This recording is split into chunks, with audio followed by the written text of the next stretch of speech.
श्री शिवाय नमस्तुभ्यं। भले 5 मिनट शिव महापुराण की कथा चले, पर प्रतिदिन अपने मोबाइल को चालू कर 5 मिनट शिव पुराण चालू कर छोड़ दिया करो।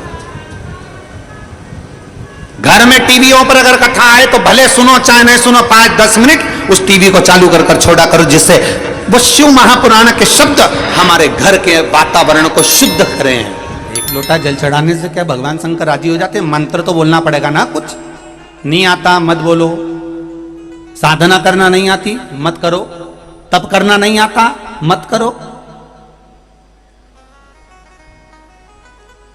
रामचरितमानस में लिखा, निर्मल मन सो मोहि पावा। बोलो जम के बोलो जरा, निर्मल मन सो मोहि पावा। मोहि छल छिद्र कपट नहीं पावा। भगवान कहते हैं कि तुमने बहुत मंत्र साधना तंत्र विद्या सब कर ली और मन साफ नहीं है तो भगवान कैसे मिलेगा? मेरा देव अधिदेव महादेव कहते हैं आप मन को पवित्र रखिए, मन को साफ रखिए।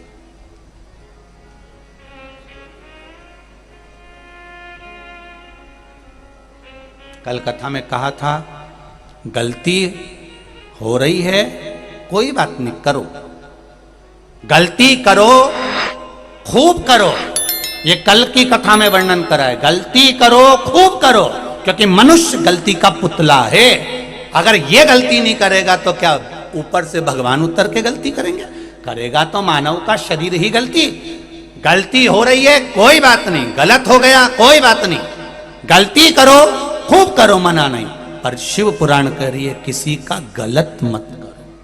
गलती अपन करेंगे अपने से होगी, और हम गलत किसी दूसरे का करेंगे, किसी को अपशब्द कहेंगे, किसी को ताने देंगे, किसी को गाली देंगे, तो उसमें हम दूसरे का अगर गलत कर रहे हैं तो पहले हमारा गलत होगा। गलती इस शरीर से होती है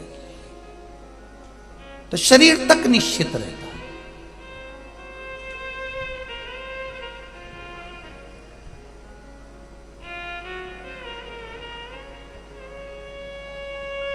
करकटी ने कोई साधना नहीं करी थी, करकटी ने कोई मंत्र नहीं पढ़ा, करकटी कुछ नहीं जानती। मेरी भोली भोली माएं, ये गांव की ना जाने कौन कौन से गांव में माताएं रहती हैं, और वो माताएं ना मंत्र जानती हैं, ना साधना जानती हैं, ना तप जानती हैं। वो तो भगवान कृष्ण की जैसे गोपियां थीं, केवल दही की मटकी माथे पर रखकर बेचने जाती थीं। उसी तरह ये गांव की, ग्रामीण अंचल की मेरी माताएं जो ये पोटला ले लेकर आई हैं, जो बैग ले लेकर आई हैं, और कई माताएं गाड़ियों में आटों में भरा भरा कर आई हैं। इन माताओं से पूछो क्या ये मंत्र जानती हैं, क्या ये साधना जानती हैं, क्या ये तंत्र जानती हैं, क्या कोई विद्या जानती? कुछ नहीं जानती। इनका तो केवल एक काम है, शंकर के मंदिर जाना, एक लोटा जल चढ़ाना। बन सके तो कई बार बेलपत्री ले जाती है, कई बार चावल ले जाती है, कई बार मूंग का दाना ले जाती है। वो भी नहीं बनता तो एक बेलपत्री वहीं से उठा के चढ़ा देती है। और कई माताओं ने नियम ले रखा है कि शंकर के मंदिर में झाड़ू लगा देती है, पोछा लगा देती है, सफाई कर देती है, मंदिर अच्छा चकाचक कर उस पर रंगोली रोशनी कर देती है। उसका नियम बना रखा है। उसने कुछ नहीं सीखा, कुछ नहीं सीखा उसने शिव पुराण से, पर इतना जरूर सीखा है कि शंकर के मंदिर में जाकर सफाई करना है, शंकर के मंदिर में जाकर एक लोटा जल समर्पित करना, इतना तो सीखा।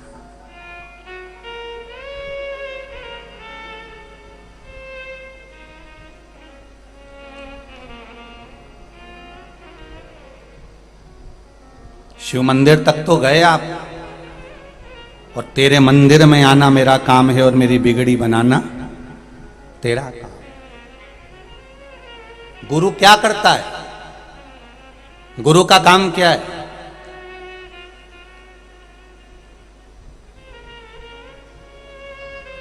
एक सोने का हार होता है और एक फूलों का हार होता है। इसमें सबसे ज्यादा महंगा कौन सा हार होता है? बोलो जम के बोलो जरा। आवाज नहीं आई रही जीजियों, जरा बोलो तो मंसूर वाली हो, जरा अच्छे से बोलो। काय का? सोने का। एक सोने का हार होता है, एक फूलों का हार होता है। दोनों में सबसे ज्यादा महंगा होता है सोने का हार।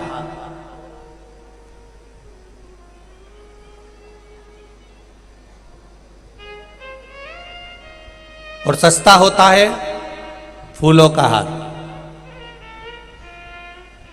अब सोने का हार इतना महंगा है और फूलों का हार सस्ता है। सोने का हार आपने छाट कर लिया, अपने गले में अपने हाथों से पहना। सोने का हार किसी ने पहनाया तुमको? अरे जम के तो बोलो, नहीं। तुमने लिया और तुरंत कांच में देख के ना मुंडा में डाल के और सोने का हार पहन लिया। सोने का हार महंगा, इतना महंगा, तुम अपने हाथ से पहन रहे हो। फूल का हार एकदम सस्ता, कभी भी खरीद सकते हो, कभी भी ला सकते हो, पर तुम खरीद के पहन के बताओ। नहीं, फूल का हार तो सस्ता मिलता है। सोने का हार महंगा था, तुमने खरीदा, अपने हाथों से पहना। और फूल का हार तो बिल्कुल 10, 50, 100, 25, 500, 200, 200 रुपए का, वो तो 50,000, 60,000, 1 लाख, 1.5 लाख, 2 लाख का आएगा। और ये फूल का हार तो सस्ता। पर सोने का हार तुम अपने हाथों से पहन सकते हो, फूलों का हार तुम अपने हाथों से पहन सकते हो क्या? अरे बोलो तो जम के। नहीं, कई किसी किसी की आदत हो, वो सुबेरे से उठे ने फूल का हार फूल वाले के पास जा, दे रे दा, ए माली दे मेरे को जरा अच्छा बढ़िया जोरदार हार दे। और उसने हार लिया ने, पहन लिया ने, बाजार में घूमता फिरे ने, मोटरसाइकिल चलाता फिरे, रोज एक ही काम करे ने, फूल का हार पहने और इधर उधर घूमता रहे। तो गांव के लोग आपस में बात करने लगे, ये क्या हो गई क्या रे? ठीक है कि रामकिशन का छोरा देख जरा पगला हो गया, कि खसक मसक तो नहीं गया है थोड़ा?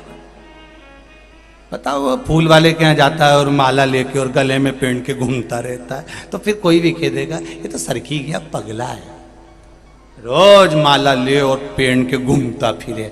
पर सोने का हार तुम्हारे हाथों से तुम रोड पर खड़े होकर भी पहनोगे ना, तो कोई नहीं कहेगा, क्योंकि वो सोने का हार तुमने हाथ से पहना, कोई ने मना नहीं करा, कीमती था, पहना, कोई ने मना नहीं करा। पर फूल का हार तुम अपने हाथों से पहनोगे और पहन कर जब जाओगे तो लोग तुम्हें टोके बिगड़ तो नहीं देंगे। तुम प्रैक्टिकल करके देख लो आज ही। यहाँ से जाओ, नहीं तो इधर गणेश जी का मंदिर पड़ता है और गणेश जी के मंदिर के पास में बहुत सारी फूल की दुकान है, माला ऐसी ऐसी टंगी रहती है, उस पर चमक बांधते रहते हैं। तो मेरा निवेदन है, तुम वहां से जाते जाते माला ले लेना, और आज के ना मैं तो पहन के जाऊँ मत जा, और माला पहन के तुम निकल के जाओ, तो लोग कह देंगे ये काका जी कहीं पागला हो गया, कहीं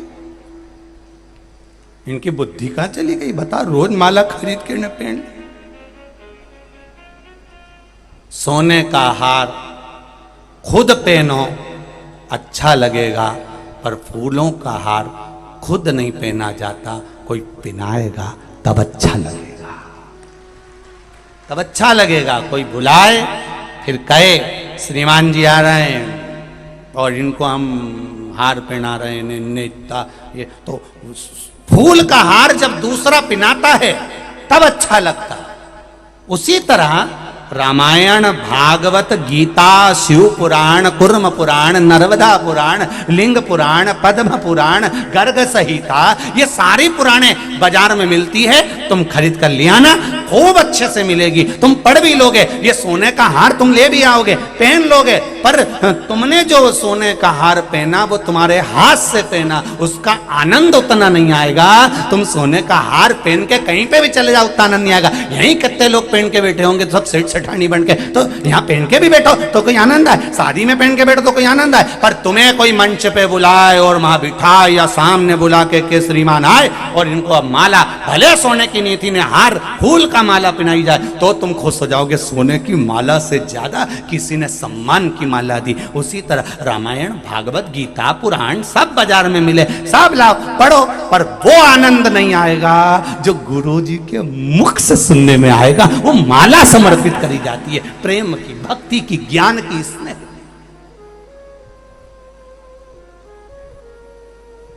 नहीं तो शिव पुराण तो तुम सबके याद हो गई, इतना साल से सुन रहे हो तुम, पूरी कोरोना महामारी में तुमने करा ही क्या, कथा ही तो सुनी है,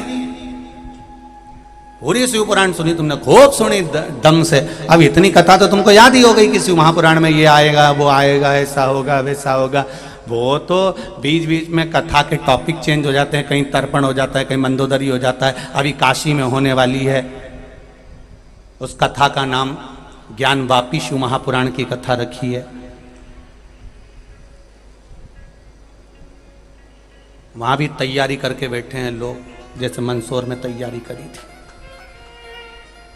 ज्ञान वापी शिव महापुराण की कथा है वहां, जो स्कंद पुराण के काशी खंड में 37, 38, 39 नंबर का जो श्लोक है, उस श्लोक के ऊपर ज्ञान वापी शिव महापुराण की कथा का विस्तार वर्णन। सहजता क्या, शंकर भगवान का स्मरण, भगवान शिव की भक्ति, भगवान शंकर का अनुमोदन, भगवान शंकर का मंत्र जाप। और आपसे भी निवेदन है, जितने लोग काशी के आसपास में श्रवण करने वाले हैं, 10 तारीख से कथा चालू होगी, 16 तारीख तक चलेगी। 1 बजे से 4 बजे तक आस्था चैनल पर ज्ञान वापी शिव महापुराण कथा का रसतत्व ग्रहण करेंगे। और आप सबसे निवेदन है, टीवी चैनल के माध्यम से दिल से सुनो, बाबा देवाधिदेव महादेव की नगरी से वो कथा अपने जीवन में उतारो, अपने जीवन में भक्ति का रस तत्व ग्रहण करें। तो एक स्वर्ण की माला, एक सोने की माला महंगी जरूर आती है, पर अपने हाथ से पहनी। एक फूल की माला सस्ती जरूर आती है, पर उसको कोई पहनाए तो उसका एक आनंद बढ़ जाता है, मान का, सम्मान का, आनंद के साथ। जब हम कथा श्रवण करने जाते हैं, तो कथा सुनने के लिए जाते हैं, तो पार्वती जी ने शिव जी से एक प्रश्न अमरनाथ की गुफा में करा था। कभी आप लोग अगर ध्यान दें तो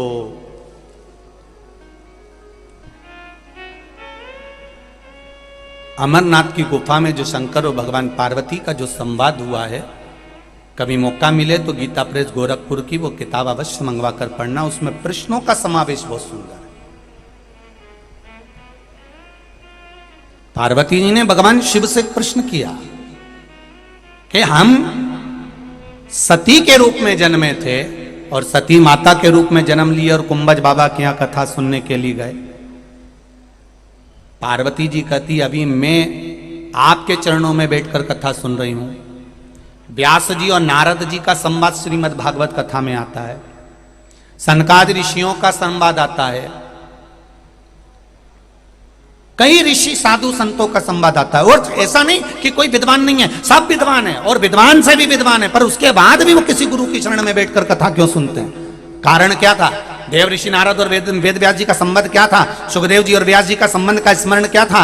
महाराज, जब आखिर इतने बड़े बड़े विद्वान संत साधु सन्यासी तपस्वी साधक उपासक इतने विद्वान थे, तो फिर कथा क्यों सुनने गए? उसका कारण क्या? जैसे आज हमारे बीच में संत महात्मा ब्राह्मण जन बैठे हैं, ऐसा हमको भी कोई बुलाता है तो हम भी जाते हैं, ऐसे ही बैठ के कथा सुनते हैं जैसे ये विद्वत जन बैठकर कथा सुन रहे हैं। उसका कारण क्या होता है? उसका एक कारण है, जब व्यासपीठ से कुछ मिलता है तो वो व्यासपीठ से केवल शब्द नहीं मिलते। अगर भागवत चल रही होती है तो भगवान कृष्ण के गले की जो बैजंती माला है वो हमारे गले में आ जाती है। राम कथा चल रही हो तो राम के गले की माला हमारे गले में आ जाती है। शिव कथा चल रही हो तो शंकर की चढ़ी हुई बेलपत्र हमारे पास आ जाती है। ये उससे प्राप्त होता है।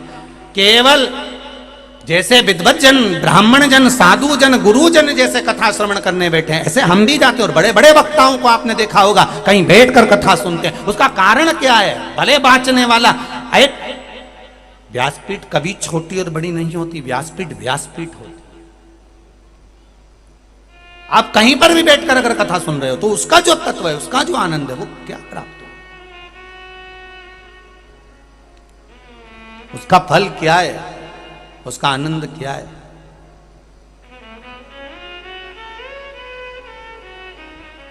महाराज,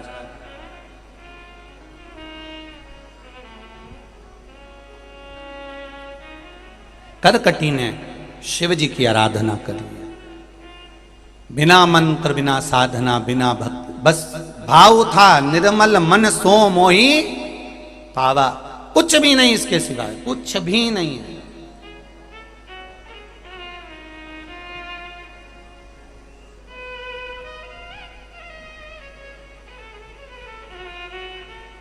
पूछा था माता जानकी जी ने हनुमान जी से, जब वो लंका में प्रवेश करे थे, लंका में जब प्रवेश करे थे उस समय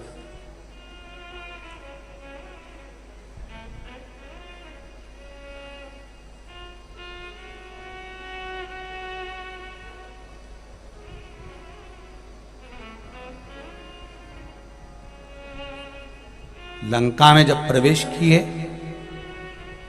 बहुत ध्यान देने वाली बात है, भगवान श्री हनुमान जी महाराज लंका में दिन में नहीं गए थे, रात्रि के समय पर प्रवेश करे थे। तो किसी ने कह दिया था हनुमान जी अच्छी बात नहीं है, किसी के घर में जाना है तो दिन में जाना चाहिए, तुम रात को क्यों घुस रहे हो उनके घर में, उनके नगर में तुम रात को क्यों जा रहे हो। हनुमान जी से कई लोगों ने पूछा कि तुमने रात के समय पर लंका में प्रवेश क्यों करा, तुम इतने बड़े विद्वान थे, फिर दिन के समय क्यों ना गए। हनुमान जी ने कहा लंका में प्रवेश केवल रात्रि के समय पर इसलिए कर रहा हूं कि पूरी लंका के आसपास मैंने घूम कर देखा, सब बोल रहे थे कि साहब रावण तो शंकर की पूजन करता है, बड़ा पुण्यशाली है, बड़ा आनंदशाली है, जब इतना विद्वान है तो इसकी बुद्धि कहाँ फिरी, और ये बुद्धि कैसे फिरी तो ये मुझे रात को ही मालूम पड़ेगा, इसलिए मैं रात को प्रवेश कर रहा हूं। तो वो रात के समय में प्रवेश कर गए, और रात के समय में उन्हें प्रवेश करा तो क्या देखा कि माँ तो रंग आनंद में चल रहा है, नृत्य चल रहा है, ने खूब मदिरा का पान चल रहा है, ने ये चल रहा है, ने वो चल रहा है। उतने में समझ गए फालतू की बात है, फिर तो सब गया, कई मतलब का।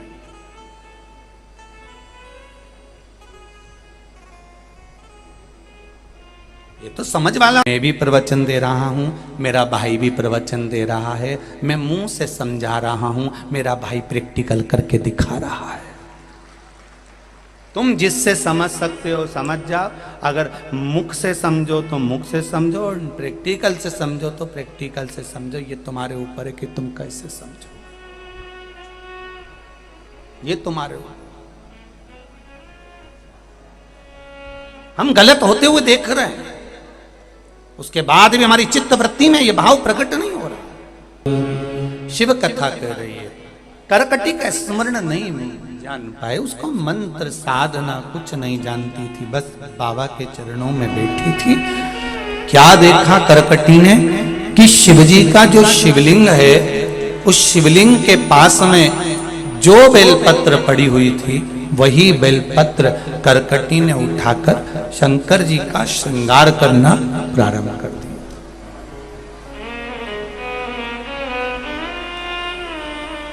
शिव जी का श्रृंगार कर रही है करकटी।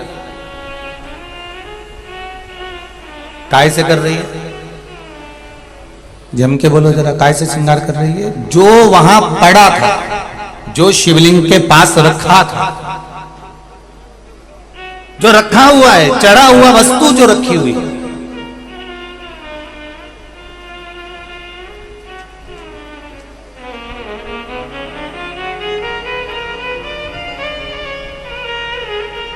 जो वहां पर रखा हुआ है, बस उसी से शिव जी का श्रृंगार होगा। बहुत ध्यान देना इस कथा पर, मेरी माताओं से निवेदन है और आप सबसे भी निवेदन कि शिव मंदिर में जब जाएं, भगवान शंकर की कथा सुनने के बाद आपकी चित्त वृत्ति में अगर कहीं शिव जी बैठे और आप कभी शंकर जी के मंदिर पर जाएं, शिव मंदिर में कभी पहुंचे, आपके पास में अगरबत्ती नहीं, दिया नहीं, माचिस नहीं, बेलपत्र नहीं, सामग्री नहीं, तो प्रयास करना कि जो वहां फूल वगैरह रखा हो, हम उससे भी भगवान शंकर का श्रृंगार कर सकते हैं। क्या मिलेगा? तो कभी कथा का स्मरण करें, आप मातंग बाबा की कथा का स्मरण करें।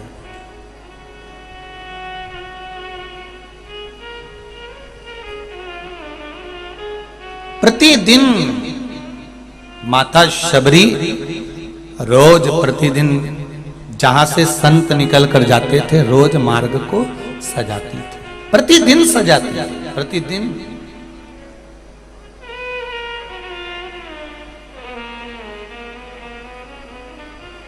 और कितना सुंदर वो श्रृंगार करती थी प्रतिदिन। संत बड़े प्रसन्न होते थे। संतों ने कहा, शबरी अम्बा, आपने संतों के लिए इतना सुंदर रास्ता बनाया है, जरूर अगर आप इसी तरह से श्रृंगार करते रहेंगे तो एक ना एक दिन मेरे राम तेरे कुटिया में जरूर आएंगे, ये निश्चित है, निश्चित।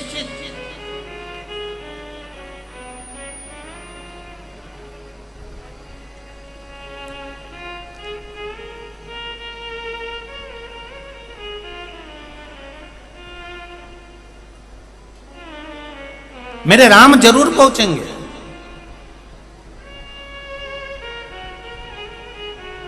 बस आप इसी तरह से रास्ता निर्मल करते रहें। शिव महापुराण की कथा कह रही है, करकटी ने भी वही करा जो शबरी अंबा करी थी, उठाए पुष्प और भगवान का श्रृंगार कर रही है।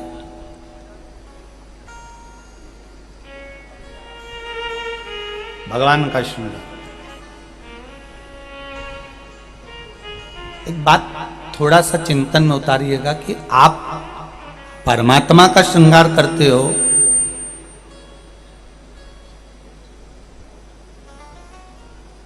जैसे एक प्रसंग आता है, किसी ने एक प्रश्न किया था कि गुरु जी,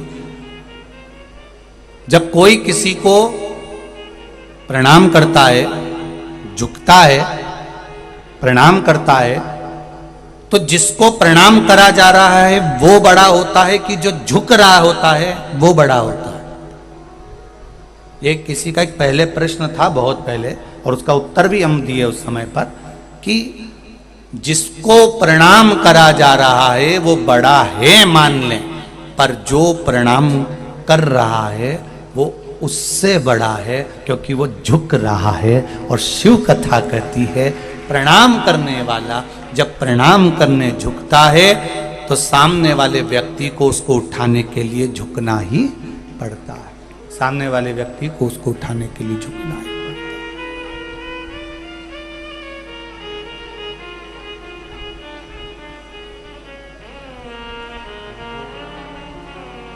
ये उसकी प्रबलता, ये उसका प्रबलता है, ये उसका आनंद है।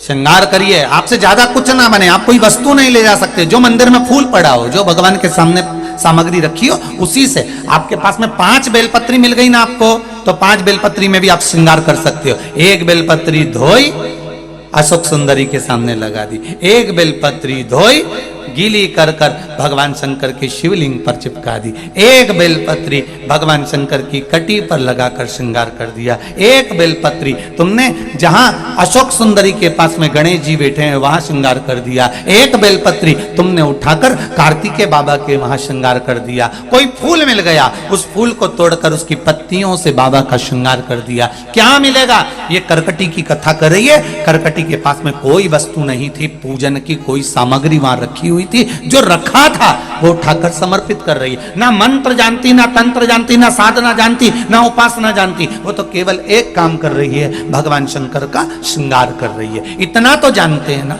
बहुत। और आप में कई माताएं ऐसी होंगी जो कोई पूजन की पद्धति नहीं जानती, कोई नियम नहीं जानती, केवल जो मन में आया वो कर दिया। हरतालिका तीज का पूजन होता है, पंडित जी तो केवल एक बार पोथी पढ़कर संकल्प छुड़ाकर चले जाते हैं, पर रात भर जो माताएं 5 पूजन करती हैं, 6-7 पूजन करती हैं, वो माताएं जब पूजन करती हैं तो कोई पंडित जी वहां रात भर नहीं रहता, वो तो दिल से बस जो बन गया वो भगवान को समर्पित करती चली जाती है। कहीं कहीं तो ऐसी बुद्धि में बैठता है कि पहले पानी चढ़ा देगी, फिर दही चढ़ा देगी, दही भी नहीं चढ़ाया तो डायरेक्ट दूध से ही भगवान को स्नान करा देगी। वो सब भूल गई तो जो सामान रखा था उसकी थाली में वो चढ़ा देगी। उसकी चित्तवृत्ति में ये नहीं है कि उसने क्या चढ़ाया और क्या ना चढ़ाया, वो दिल से समर्पित है। हृदय दिया उसने, निर्मल मन सो मोही भावा, मोही छोल छिद्र कपट ना भावा। मुझे केवल भाव चाहिए, केवल भाव। और वो निर्मल भाव भगवान ने दिया। करकटी लंका अधिपति रावण रोज अभिषेक कर रहा था, शंकर भगवान प्रकट नहीं हुए। मंदोदरी रोज अभिषेक करवा रही थी, भगवान शंकर प्रकट नहीं हुए। पर आज करकटी बैठी है और मात्र श्रृंगार करा और शंकर भगवान माता पार्वती के साथ प्रकट हो गए। मांग करकटी, तुझे क्या चाहिए? तू बोल, तुझे क्या दूं? मैं तुझे क्या प्रदान करूं, क्या दूं मैं तुझे? मैं तुझे क्या दे सकता?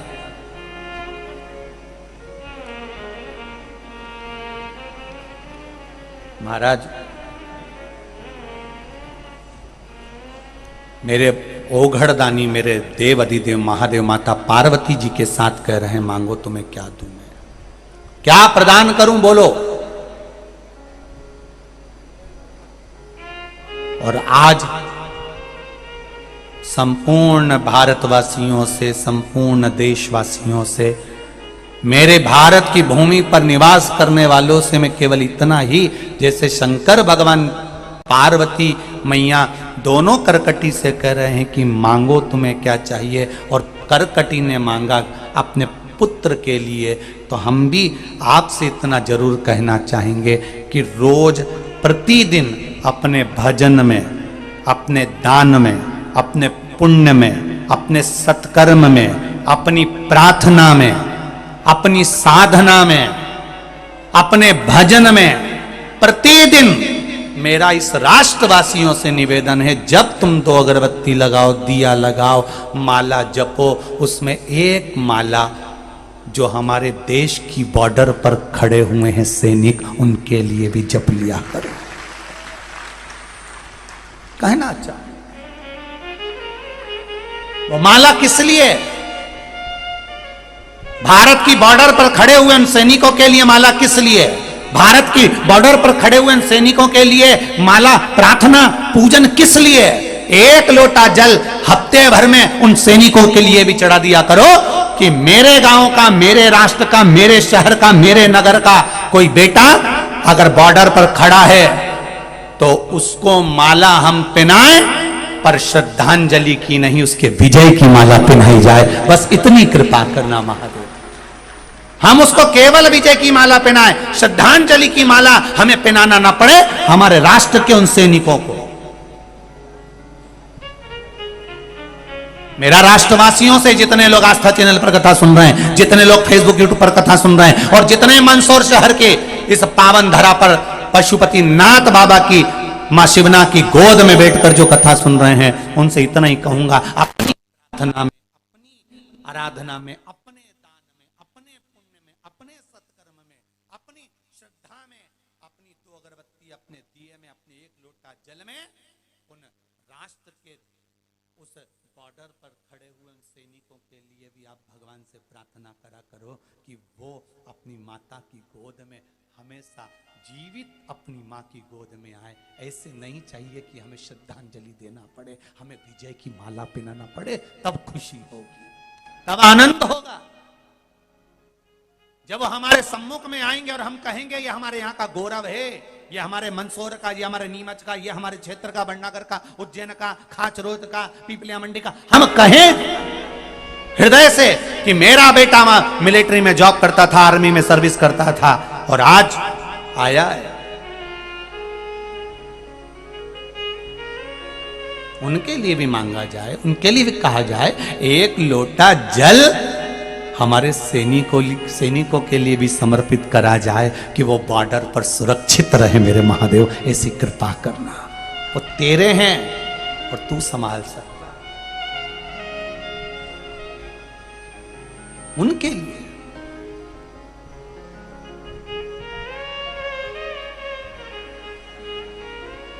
महाराज, जब हृदय से, दिल से, मन से आप उसको कहेंगे तो वो सुनेगा। ये भारत भूमि की माटी की गंध, भारत भूमि की माटी की सुगंध, ये भारत भूमि की माटी की जो गंध है वो साधारण नहीं है महाराज। ये गंध आपको जो महसूस होगी वो ऐसी महसूस होगी जैसे कैलाश पर्वत पर शंकर भगवान को किसी ने इत्र लगाया हो और वो इत्र की गंध हमारे जीवन में उतर रही है। आप दिल से कहो तो सही, आप दिल से मांगो तो सही।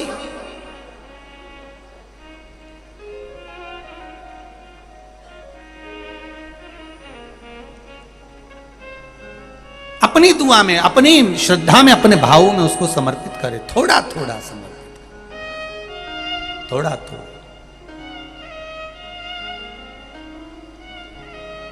महाराज, जब दुर्घटना होती है तो गवर्नमेंट ने भी एम्बुलेंस के ऊपर लिख रखा 108। बोलो सही है कि गलत है?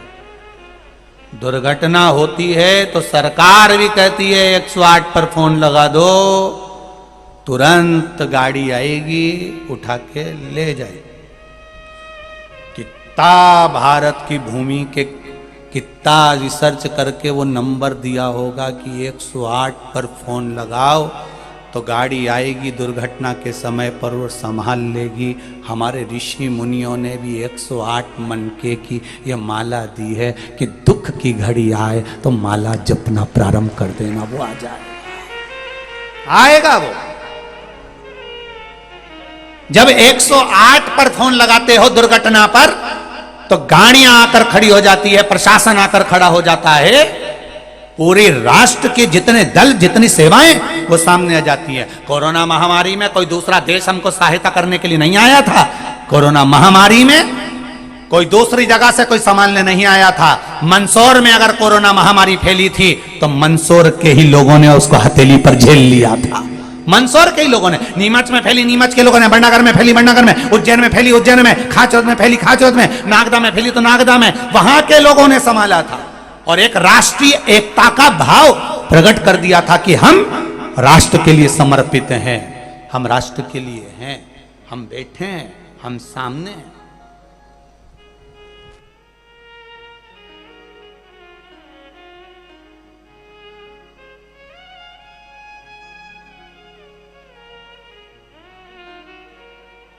समर्पण का भाव हो आपके लिए।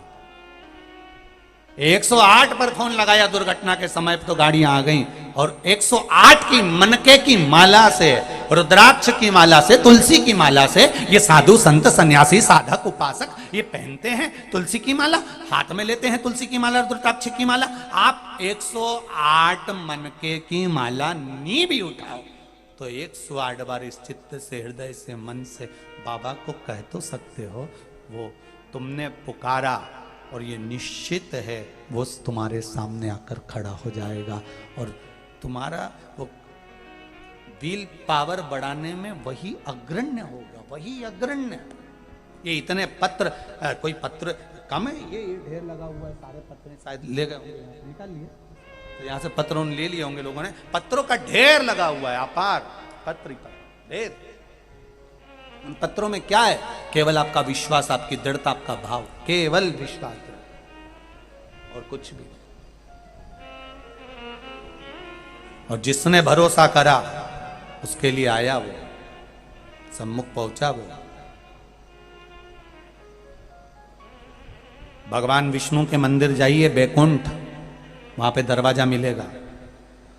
करुण पुराण में भी लिखा है कि दरवाजे हैं, दरवाजे के बाहर खड़ा करा जाता है, फिर अंदर लिया जाता है, कर्म देखे जाते हैं।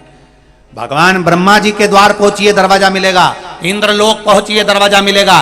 सारे गौलोक धाम जाइए, दरवाजा मिलेगा। केवल एक मेरे देव अधिदेव महादेव का द्वार ऐसा होता है जहां पर शंकर के कोई कैलाश धाम पर दरवाजा नहीं है, वो 24 घंटे तुम्हारे पास में है। तुम जब बुलाओ तब वो आकर खड़ा हो जाता है। 24 घंटे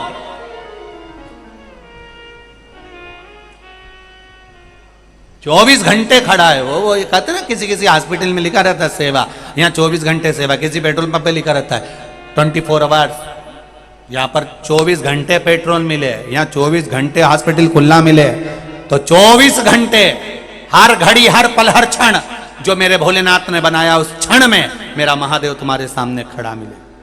करकटी ने कहा, देव अधिदेव महादेव मुझे कुछ मांगना। शिव जी कह रहे हैं मांग, पार्वती कह रही मांग ले करकटी। करकटी कह रही है क्या लंकाधिपति रावण जब पूजन करता था आप दोनों आते थे? मंदोदरी जब पूजन करती थी आप दोनों आते थे? शंकर पार्वती उस समय पर मौन हो गए, चुप हो गए, स्तुप्त हो गए। शिव और पार्वती के मुख से शब्द नहीं निकला।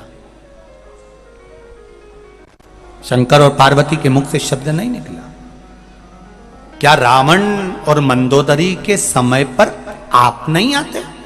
कभी कभी भगवान भी थोड़ा रुक कर देता है। जैसे घर की जो माँ होती है वो समझदार होती है, दूध उसके हाथ में बॉटल में होता है और बच्चा रो रहा होता है और माँ उसको दूध नहीं देती। क्यों नहीं देती? कोई कहेगा माँ बहुत कठोर है। माँ कठोर नहीं है, माँ को मालूम है मेरे को बॉटल में दूध भर के लाई और देना इसी को है, पिलाना इसी को है, पर माँ को मालूम है अभी दूध गर्म है, हथेली पर डालेगी, देखेगी गर्म है अभी नहीं दूंगी, फिर वापिस दूध की बोतल रखी है, बच्चे को खिलाएगी, बच्चा रोएगा तड़पेगा, माँ भूख लगी है दे, माँ बोतल नहीं देगी क्योंकि दूध गर्म है, क्योंकि माँ जानती है मेरा बच्चा है, अगर दूध गर्म दे दिया तो इसका मुंह जल जाएगा। उसी तरह मेरा महादेव भी देने में कभी कभी देरी कर देता है, उसको मालूम है अभी दूध गर्म है, दूंगा जल जाएगा, इसीलिए नहीं देता।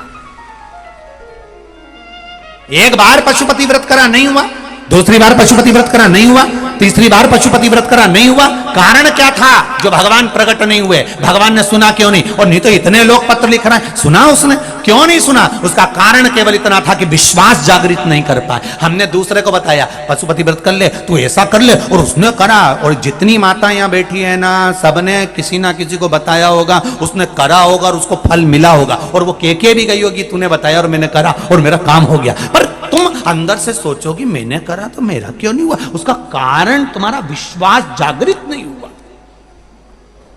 अभी भगवान भी इंतजार में बैठा है कि देख कमला तू सुन ले अच्छे से, ए मंसूर वाली जीजियो अच्छे से सुन, देगा, उसकी देने की मना नहीं है, वो तैयारी में बैठा है देने के लिए। वो तो कह रहा है कि बस तू अपना मन चित्त वृत्ति जरा जोड़ तो सरी, दिल लगा, तो दिल नहीं लगा अभी तक, बस लगा। आते कई लोग यहाँ, कई लोग कथा में आते हैं, तो कई लोग ज्ञान लेने आते हैं। बोलो सही है कि गलत है? अरे जम के तो बोलो। जहां जितने लोग आते हैं, कई लोग ज्ञान लेने आते हैं और कई लोग इंतजार में बैठे रहते हैं कि चप्पल अच्छी है, वो इंतजार करते रहते हैं।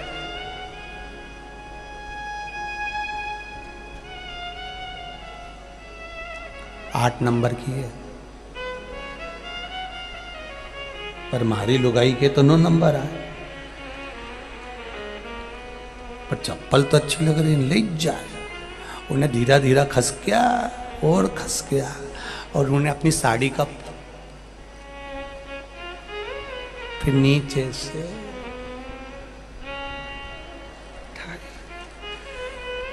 फिर झोला में धर ली। अब इतने आए, सब ज्ञान लेने आए, बापड़ा के माथे पे कहीं बूटा पड़ा था, जूता पड़ा था, कि आया इतनी जोरदार जगह पे आया और चप्पल लेने आया, जूता लेने आया। अगर आता तो ज्ञान लेने आता तो चल जाता। कई आए यहाँ पर, ऐसा नहीं है कि सब तरह के लोग आए, कोई कथा सुनने आए, कोई भजन सुनने आए, कोई कीर्तन सुनने आए, और कहीं कहीं आए तो गले की चेन देखने आए, न मंगलसूत्र देखने आए, न सामान देखने आए, नहीं का बस ये मंगलसूत्र चुराना है, ये चेन चुराना है, आए चुट्टा। और ईमानदारी की बोलो बात कि जिनके गले की गई उनको तो महादेव ने 2 साल में पिना दी, पर जो चोटे लेकर गए थे वो आज तक भी चोटे ही हैं। आज तक भी उनके नाम के आगे चोटा ही लगा, अभी भी कहीं ना कहीं चोरी कर रहे होंगे, वो इंतजार में होंगे कि कहीं कथा हो तो हम जाएं, इकट्ठे होके फिर चोरी करें। तो चोर चोर ही रहा, और जो गई गला की वो रोई बेचारी, आधा घंटा 1 घंटा रोई, मारा 1 तोला की चली गई, ना मारा आधा तोला की चली गई। मैं तो कही रहे थे मेरी तो ये चेन मेरे गले की चली गई, अब मारे तो नींद नहीं आई। अब वो चली तो गई, पर चिंता मत करना, ले गया नहीं ले जाने वाला, वो चोटा की चोटा ही रहेगा। और तेरे गले की 1 तोला की गई है तो 2 तोला की तो वो दिला के मानेगा, ये निश्चित है, निश्चित। बेग जाता है तो नया बेग, तुम इतने दिन से सोच रही थी बड़ा वाला लूंगी, बड़ा वाला लूंगी, पर छोटा जाए तो छोटा गया, अब सोच अब तो बड़ा ही लूंगी, तो बड़ा दिलाया उसने, बड़ा वो खुद दिलाया, आगे बढ़कर आए। सब तरह के लोग आए कथा में, ऐसा नहीं कि कथा सुनने के लिए केवल ज्ञानी पुरुष ही आए या ज्ञान लेने वाले हैं, चप्पल देखने वाले भी आते कि यहाँ से ये बाटा का ले ही जमुआई को उठा के बस जे अंदर जाए और मैं लेके बढ़ जाऊँ जाए। कई लोग मंदिर में भी जाते हैं तो यही तुक में जाते हैं कि बस ये अंदर गया और मैं की चप्पल लेके बाहर भगा, तो इंतजार वाले बैठे वो सोचे। करकटी पूछ रही है क्या रावण पूजन करता था तब तुम दोनों आए थे? नहीं। पार्वती जी से पूछा जब रावण मंदोदरी पूजन करते थे तब आए थे? शिव पार्वती ने कहा नहीं। तो मैंने पूजन करी तो तुम कैसे आ गए? भगवान बोले वो मंत्र साधना में डूबे रहते थे और यहां तो तूने दिल से पुकारा है मेरे को, दिल से, तेरे को कुछ भी नहीं आता तो मैं प्रकट हूं।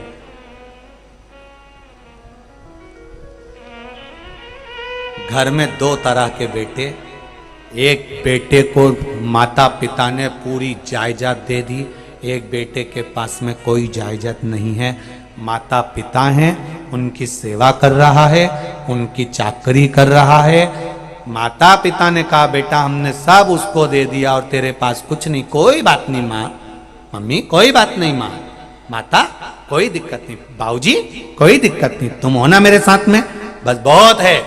एक को माता पिता ने सारी जायदाद दे दी, एक को माता पिता ने सारी वसीयत दे दी और एक को माता पिता ने कुछ नहीं दिया, मरते तक बस केवल आशीर्वाद दिया बेटा तूने हमारी बड़ी सेवा करी, बहुत सेवा करी। अब 10 साल इंतजार करना माता पिता के जाने के बाद, 10 साल में आपको मालूम पड़ जाएगा जिसको जायदाद देकर गए थे उसने शेयर मार्केट में लगा के सब डब्बा गोल कर लिया और जिसको कुछ नहीं देकर गए थे केवल आशीर्वाद दिया था उसने 4 मंजिला बिल्डिंग खड़ी कर ली। 4 मंजिला। आया एक पत्र कि एक बेटी ने, इसी पत्र में एक बेटी ने हॉस्पिटल बना लिया, कुछ भी नहीं था, पत्र है किसी ने लिखा है।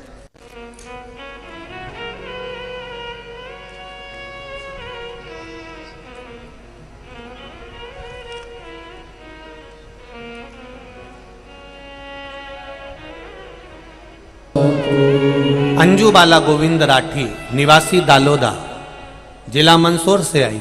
कहीं बैठी हो तो हाथ हिलाइए। अंजू बाला गोविंद राठी निवासी दालोदा जिला मंदसौर से आई है। महाराज आप हमारे शहर पधारे, बाबा देवाधिदेव महादेव का शुक्रिया कैसे करें, जिंदगी भर की उपासना हमारी सामने मिल गई। ये शिव महापुराण की कथा मंदसौर मिल गई। बहुत बहुत साधुवाद।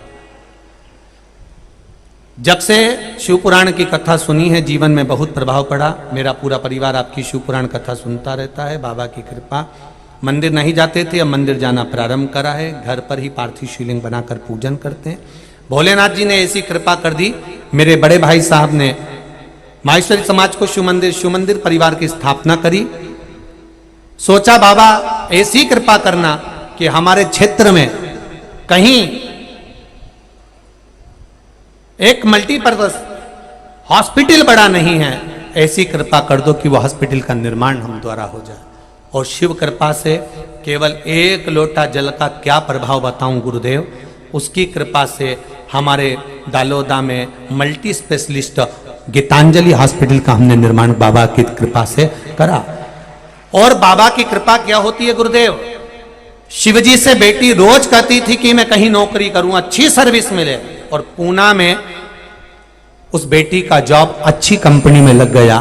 मैं बाबा को धन्यवाद देने के लिए यहां पधारी हूं। ये शिव है, औघड़ी, दयालु, दातार, कृपालु। उसकी कृपा साधारण नहीं होती, उसकी कृपा साधारण नहीं हो सकती। एक माता ने तो पत्र में लिखा है कि मैं यही कथा सुन रही हूं, राजस्थान से आई हूं और मेरी बेटी एग्जाम देने गई थी कल, और मैंने बाबा से कह दिया था उसका एग्जाम है, तेरी कथा सुनने के लिए आई हूं 7 दिन, और उसका रिजल्ट अच्छा आना चाहिए। और बेटी ने फोन लगाकर बोला कि माँ मैं पास हो गई और मेरा रिजल्ट आ गया। ये पत्र है।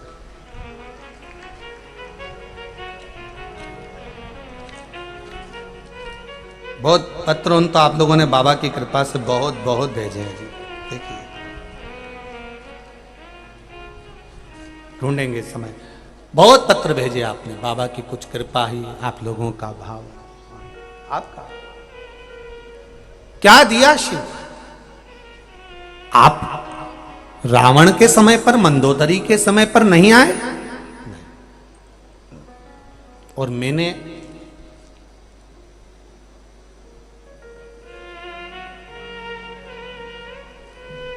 तो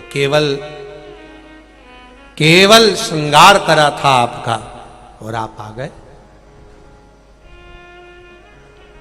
एक बात और कहना चाहूंगा आप सबसे, जो रोज प्रतिदिन अभिषेक करते हो, यहां पर समिति ने आप लोगों के लिए अभिषेक की व्यवस्था रखी है।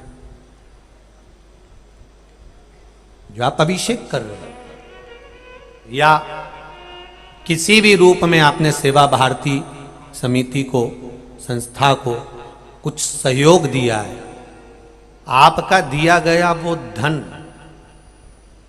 कई लोग गलत गलत सोच बना लेते हैं कि हमने दिया, कहां लगा कहां लगा।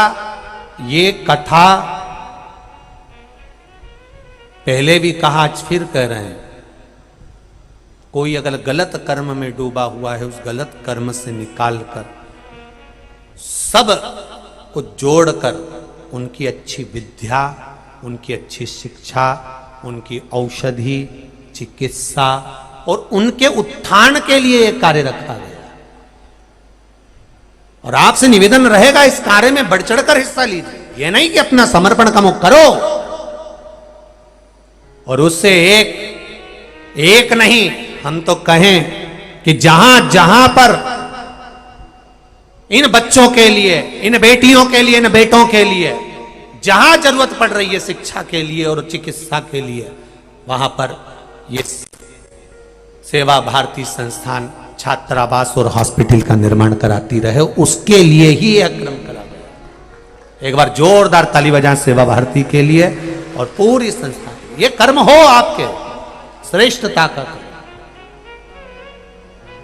तो मैं निवेदन करूंगा जो अभिषेक में बैठ रहे हैं उनसे कि शिव जी का जब अभिषेक कर दें, पूरा की पूरा अभिषेक कर दे, तब शंकर भगवान का थोड़ा सा श्रृंगार करा करो, थोड़ा सा श्रृंगार करो। उस श्रृंगार का फल आपको मिलेगा जरूर, आपको प्राप्त जरूर। आप मंदिर भी जाएं, शिव जी को जल भी चढ़ाएं, जल चढ़ाने के बाद में आप बाबा का थोड़ा सा श्रृंगार कर आया करो, जो वहां रखा हो, जो पड़ा। तुमसे ये निवेदन ये नहीं है कि तुम बहुत सारा सामान खरीद कर ले जाओ। हम ये कभी भी आपको, आपने शिव महापुराण की कथा में सुना होगा, कभी पैसा खर्च करने की बात तो हमने यहाँ से कही नहीं कि तुम इतना रुपया का खर्च सामान लेके आना, इतना रुपया लगाना, कहीं नहीं। जो तुमको मिल जाए तुम तो उससे श्रृंगार कर दो बाबा का, जो मिल जाए। महाराज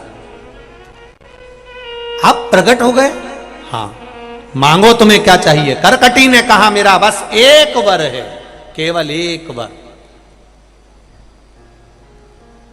मेरे पति को कोई याद करे ना करे।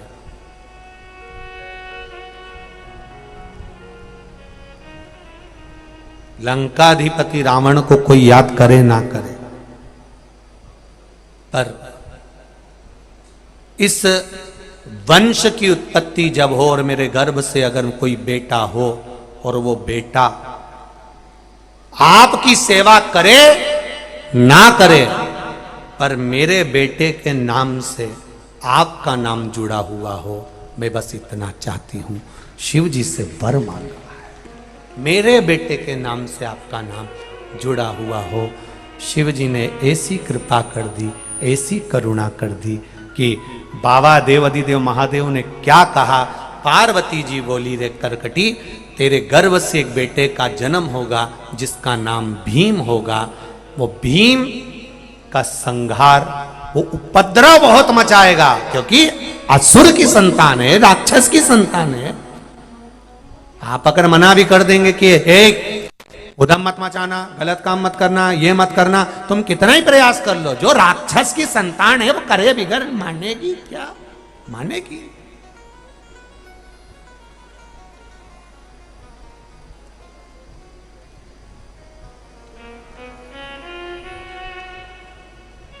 कई लोग कहते हैं गुरुजी हमारी औलाद हमारी नहीं सुने, अब हम आप बताओ हम कई करें। तो हमने कहा कि औलाद जब हुई थी तब गर्भ के समय पर तूने भागवत रामायण गीता पढ़ी कि नहीं पढ़ी? अरे कई पढ़ू गुरुजी, कई पढ़ू। अभी कई रामायण भागवत गीता पढ़ू ने, चूल्हा चौका से ही फुर्सत नहीं मिले जब ये औलाद गर्भ में थी।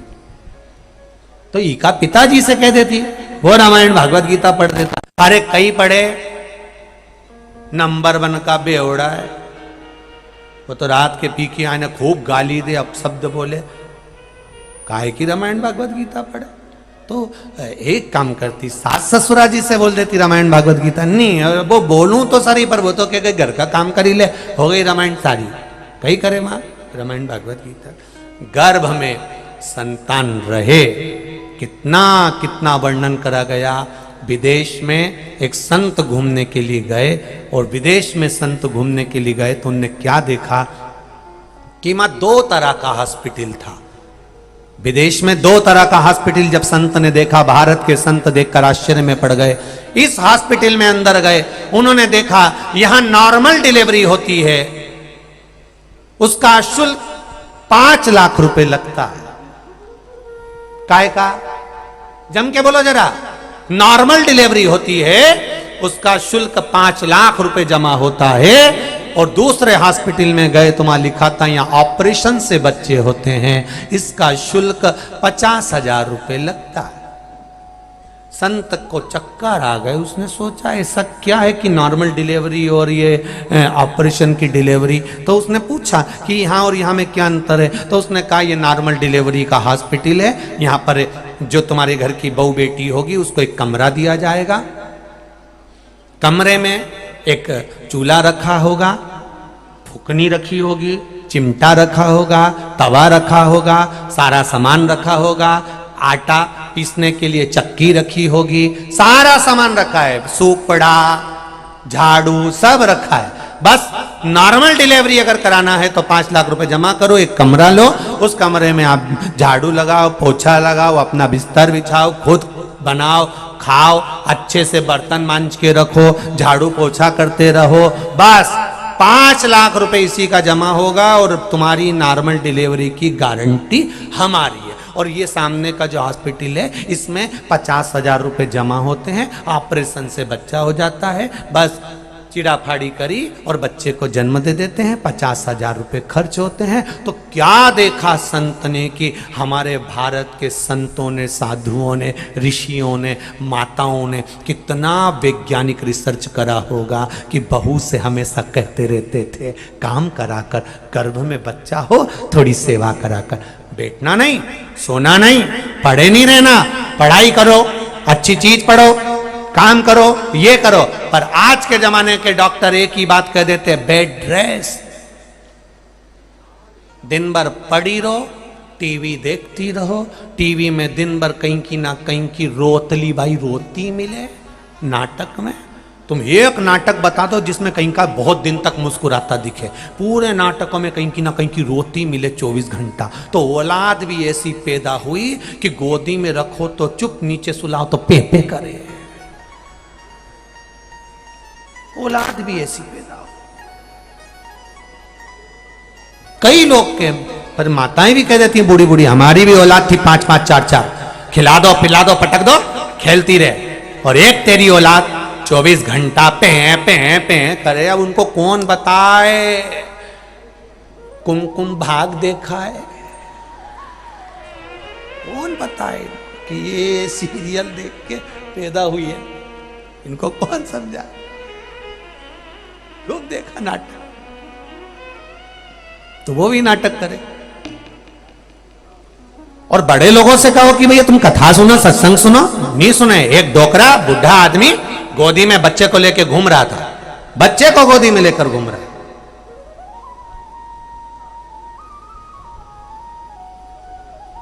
तो एक संत जा रहे थे प्रवचन देने के लिए, तो वो बूढ़े आदमी ने आवाज लगाई, ओ बाबा महाराज जी कहां जा रहे हो? महाराज जी बोले प्रवचन देने जा रहे हो। ओहो, तो गांव का व्यक्ति बोला हमको भी थोड़ा बहुत प्रवचन दे दिया करो। तो संत ने जैसे ही सुना तो संत को तो गुस्सा तो नहीं आया, संत को लगा तो उन्होंने कहा कि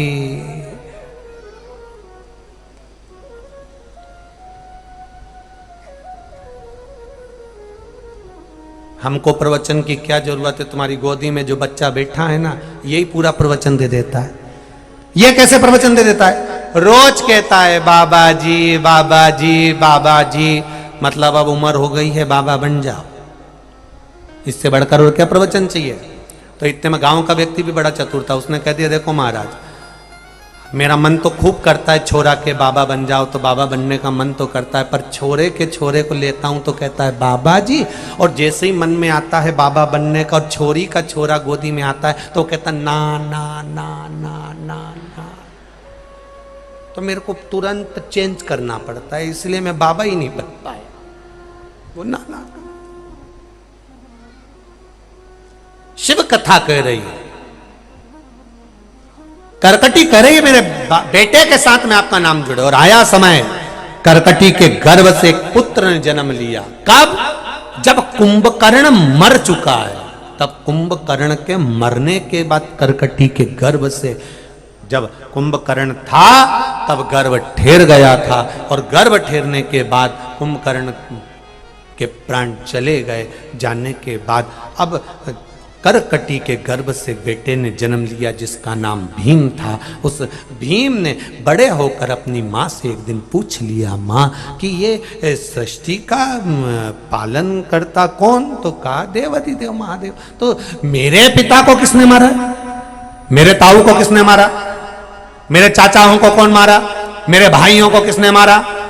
वो मारने वाला कौन था जिसने लंकाधिपति रावण के पूरे साम्राज्य को नष्ट कर दिया? कौन है? मां के मुख से निकल गया, ये सब देवताओं ने करा है। अब मां झूठ तो नहीं बोली है, सत्य बोली कि देवताओं ने करा है। क्रोध आ गया भीम को, जहां यज्ञ होता था वो यज्ञशाला को विध्वंस कर देता था। जहां यज्ञ हो रहा है वो यज्ञशाला को विध्वंस कर रहा है। जहां पुण्य हो रहा है वह पुण्य को विध्वंस कर रहा है।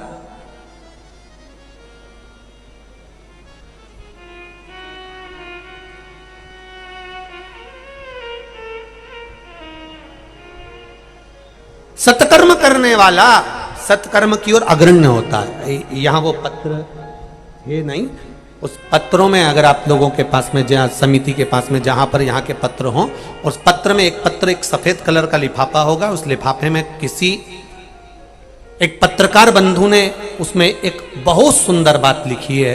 अगर वो पत्र होता तो मैं यहां से पढ़ता उसको। मंदसौर के एक पत्रकार बंधु ने बड़ी सुंदर बात लिखी, गुरुदेव हमारे मंदसौर क्षेत्र में जो कथा हो रही है उसका आनंद बाबा की कृपा से, पशुपतिनाथ की कृपा से बहुत सुंदर आ रहा है। बस एक प्रार्थना करना चाहता हूं, उस अगर जिनके समिति वालों के पास अगर वो यहाँ के पत्र हो नीचे रखे हुए तो उसमें पढ़ना, सफेद कलर का लिफाफा होगा, उस पत्रकार का नाम भी उसमें है।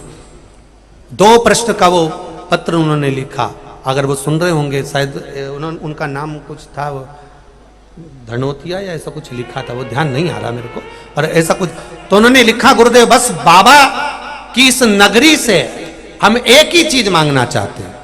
उसके विचार देखिए उन पत्रकार के, मैं धन्यवाद दूंगा उनके विचारों को, और जिसके विचार अच्छे लगते हैं इस व्यासपीठ से कहने में पीछे नहीं हटता है, चाहे दुनिया के लोगों को बुरा लगे चाहे भला लगे। उन्होंने अपने विचार कहे कि हमारी मंदसौर नगरी में पशुपतिनाथ भगवान मां शिवाना के घाट पर विराजमान है।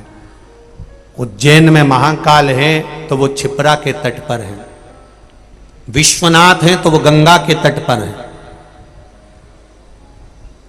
जितने भी शंकर भगवान के मंदिर हैं वहां पर नदी का नाम परावर्तित मिलेगा। पर उन पत्रकार बंधु ने लिखा कि हमारी मंदसौर नगरी एक ऐसी है कि पशुपतिनाथ शिव अगर वहां बैठे हैं तो उन्होंने नदी का नाम भी शिवाना रख रखा है। ये केवल एक ही जगह है, केवल एक। और उसका गौरव इसलिए मैं निवेदन करना चाहूंगा, बस आपसे प्रार्थना करना चाहूंगा। उनके बोल हैं, उनके शब्द हैं उस पत्र में कि मैं आपसे प्रार्थना करना चाहूंगा कि बस इस व्यासपीठ से एक ही हाथ जोड़कर बद्ध निवेदन रहेगा कि जहां जहां शंकर की ये शिव महापुराण हो, वहां हमारे पशुपति नाथ भगवान का और शिवाना का नाम अवश्य आए। बहुत बहुत साधुवाद ऐसे पत्रकारों को, बहुत बहुत धन्यवाद, साधुवाद दूंगा, बहुत बहुत साधु। मां शिवाना का नाम और मां भगवान पशुपतिनाथ का नाम आए, संपूर्ण विश्व को यह मालूम पड़े कि मंदसौर की नगरी कोई साधारण नहीं है। एक बार अपनी जिंदगी में जब आए पशुपतिनाथ का दर्शन करने के लिए तो जीवन की सार्थकता प्राप्त करें।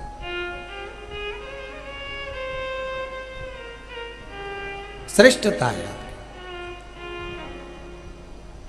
महाराज, श्रेष्ठता। अब वो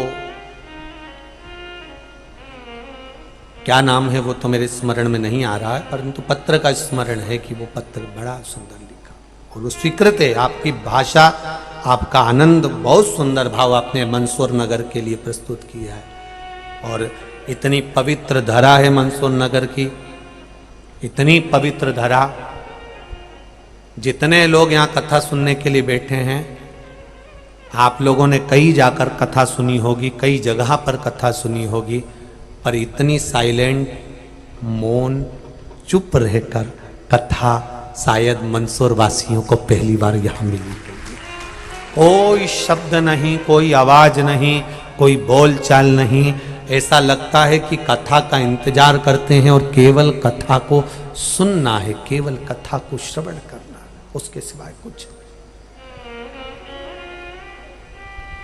पानी की बूंदें भी आ रही हैं तो बैठे हैं, हवा चल रही तो बैठे, धूप पड़ रही तो बैठे। चित्त केवल शिवमय है। और हो गए, आज 5वां दिन हो जाएगा, कल 6ठा दिन हो जाएगा, परसों 7वां दिन हो जाएगा, महाराज सी ओर चला।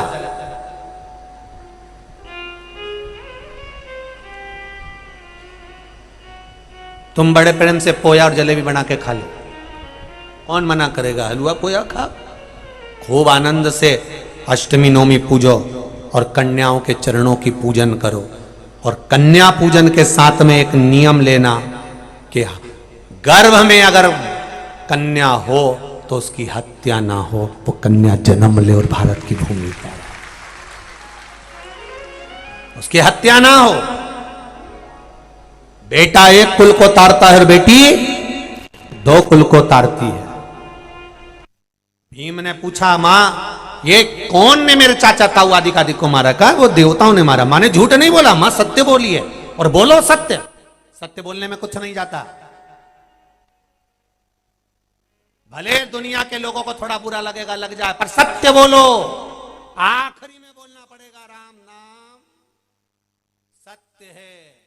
और जिसको लेके जा रहे हो उसको चिल्ला चिल्ला कर कहोगे, कोई फर्क नहीं पड़ेगा, वो तो बंधा है। कोई उठ के सत्य बोलेगा? सत्य बोलो, जो बोलना सत्य।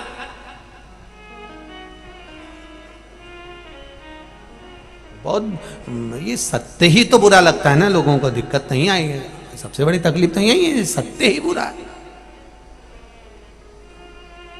आप दिवाली मिलने जाओ और किसी के यहां जाकर कह दो, सेठ जी राम नाम सत्य है, सेठ जी कुर्सी से नीचे गिर जाएगा। मेरा बुरा चाहता है? नहीं सेठ जी, बुरा नहीं।